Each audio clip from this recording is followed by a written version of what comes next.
The Emperor's Royal Guard, the personal protectors of Emperor Palpatine himself. They fought countless assassination missions and are amongst the most elite of orders in the galaxy. However, we see them do very little in the films. So, let's shed some light on this highly mysterious order. The origins of the Guard go back before the Clone Wars, when an attempt was made on Supreme Chancellor Palpatine's life, and rumours of traitors in the Senate Guard arose. For this reason, the Red Guard was formed. This order's sole aim was to protect the Supreme Chancellor at all costs.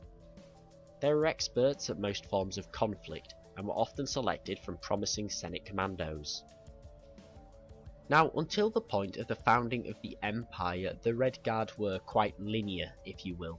They were good at fighting and would protect the Supreme Chancellor, often successfully, but sometimes not so much. For example, when General Grievous kidnapped the Chancellor. When the new order was formed, the Red Guard changed its loyalty from the Chancellor to the Emperor, and became the Emperor's Royal Guard.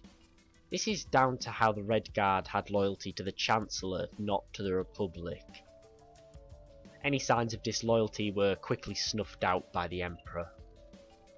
With the Emperor being able to act more like the Sith Lord that he was, he quickly had his new Royal Guard in better form than ever, purging any signs of weakness from them.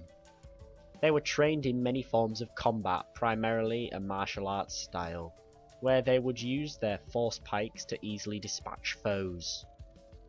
They were trained in an academy on Yinghuo. Here they were split into classes of about 40. However, the brutal training process Palpatine had his recruits subject to meant it would often be that only one would survive, with Palpatine ordering those who did survive to kill each other, to earn the position at his side. Palpatine was very particular. He only wanted the best of the best of the best at his side, and anybody who was not capable of doing that was killed. Guards were fitted with some of the fanciest equipment credits could buy. Their red robes are purely ceremonial. Underneath lies a high quality combat armour, similar to that used by Mandalorian clans. They concealed heavy blaster pistols for ranged combat, as well as vibroblades. And when in flight they used a specialist red tie interceptor. It's important to remember that the Royal Guard was a secretive order. The names of the guardsmen were only known to the members of the Guard and the highest ranking Imperials. They used special combat language that only they knew, so they would be able to communicate in battle. Hell, no one even really knows how many Royal Guards were in the order at any one point. Estimates range from 50 to tens of thousands. These silent guards were so feared as no one really knew anything about them. All they knew was what they saw from the propaganda, things like, "No Royal Guard has ever fallen in battle." But there was another organisation in the Royal Guards, the Emperor's Shadow Guards. These were particularly skilled members of the Guard who possessed a potential to use the Force.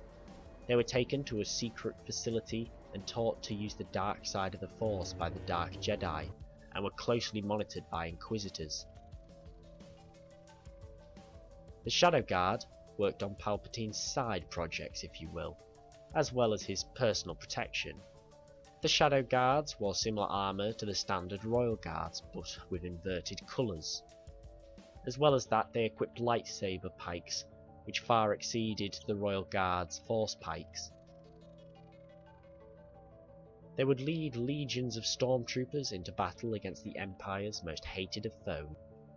However, these guards were not subject to propaganda. They were not present at fancy ceremonies. They worked in the shadows and did whatever the Emperor deemed needed done. There was other detachments of Royal Guards in the Empire. By having seemingly limitless amounts of ranks and titles, Palpatine was able to keep his guards loyal and motivated, ever wanting to prove themselves more and more worthy to their Emperor. Now, we see very little of the Royal Guards in the films, but in other media they appear far more frequently. In fact, to keep the Guards in fighting form, the Emperor had them participate in the dangerous battles against the Empire's foes. Posing as everyday stormtroopers, where they would wear stormtrooper armor, often in a red variety, to ensure that they would fare superior to the average soldier. This highly secretive elitist order is one of the most revered in the galaxy. Don't let their fancy robes and pikes fool you. The Emperor's Royal Guard are amongst the most deadliest of factions, who will sacrifice anything to ensure Palpatine's rule.